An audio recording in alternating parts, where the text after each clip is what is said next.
What you manifest in your mind, you can bring to reality. Boom! What's up, everybody? Welcome to a new episode of How to Podcast. I am going to start breaking down different podcasts that I watch or that I participated in and break them down so you can kind of get an idea of the different options you have as far as setting up your podcast. Production-wise, I've already talked about recording and editing and setting up your host and all of those things. But when it comes to recording or the type of show you can do, the production of a podcast, there's an infinite number of ways to do it.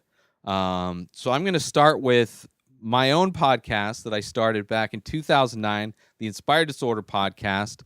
That show went through a lot of changes, a lot of production changes.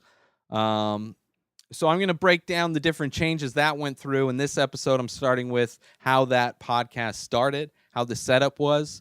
And for me, that podcast was modeled directly after the Slash Filmcast, which is a podcast that's still going on today, a movie podcast that I highly recommend. I emailed, the host, David Shen, put a blog post out many years ago, back in probably 2008, 2009. And he broke down step by step everything that he used to record his podcast. His co-hosts were not local. They were located different parts of the country. So he would Skype everybody in to get their audio, and then he would, record it. And they would also broadcast live on Ustream the audio portion when they did record. So it was kind of an extra layer of going live, which when I started the Inspired Disorder podcast, it was also live on Ustream at the time as well. And then later, as it grew, I started adding video and started adding more things, which I'll talk about in future episodes.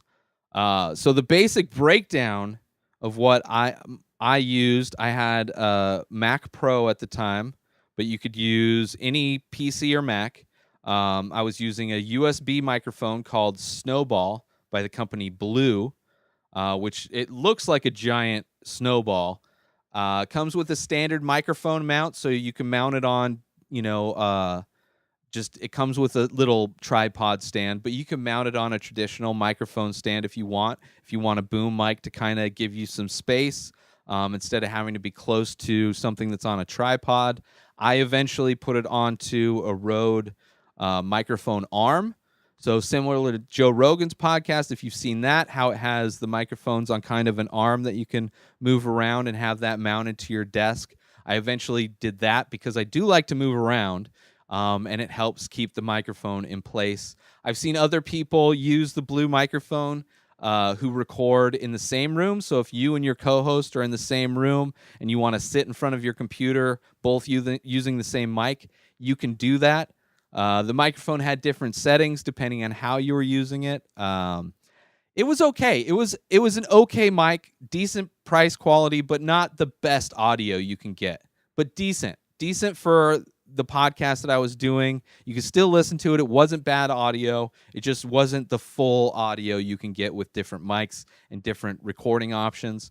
So it was a USB mic, Snowball mic, plugged into my computer.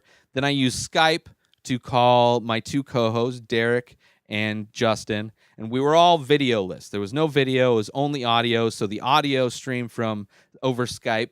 There were barely any problems, versus when you do video, you can run into, depending on your bandwidth, you can run into some audio problems. But we were doing audio only, so they would call in to my Skype, and I had a application. I don't know if this software is still out there, but it was called Line In and Soundflower. So basically what that did was make the Skype audio as a separate input. So it would combine the Skype audio with my audio. And now there's an easier way to do this if you want to, if your co-host is over Skype and you're recording audio. There are built-in apps that you can get. If you just did a Google search for record Skype calls, there's applications to record audio and there's other applications to record video. So doing this is a lot easier now. But so you're going to record the audio that way. using Skype, using the different software. And then once you get that audio, you could just add it directly to the video. I would still recommend editing the audio. What I did, well, I guess I did edit it all the time. So what I did, I recorded directly into GarageBand. I used Audacity a lot of the times as a backup. And so the audio would all go into GarageBand. I'd hit record on that. And after the episode, back then, I would edit down all the ums and uhs and all of that stuff. Don't do that anymore. Now I just record. I tried just not having to record it or edit at all, except for the ends.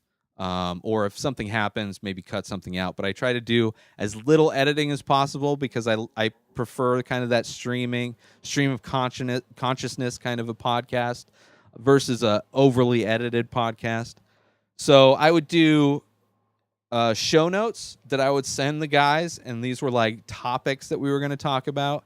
And then we would discuss those topics. You know, we would go like 2 hours long in an episode sometimes. And because of the software and everything, I also had it so I set up a Ustream account, and you could have it so the audio that your input audio is going to that as well. So we had a Ustream so people could listen live. But just a super basic, which you don't necessarily need to go live. If you wanted to go live using that setup, you would use like Twitter or Facebook or something, which requires different software, which I'll talk about in another episode. But if you're just looking for a really basic way to record a podcast, a USB mic.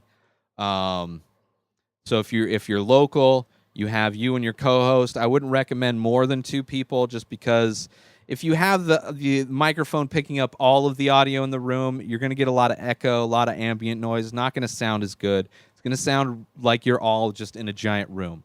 You want better audio. So 2 people huddled around it's going to work. If you have Skype, get those applications that record your audio, and you can merge them later.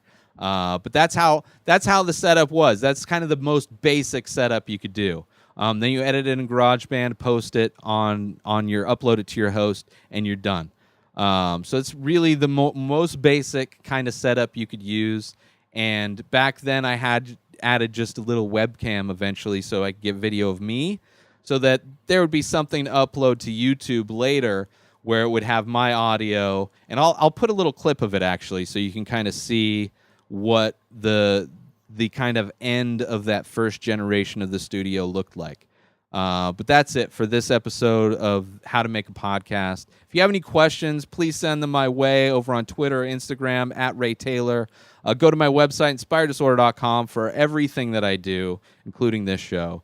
And that's it, everybody. Have a great day. Have a great week. Peace out!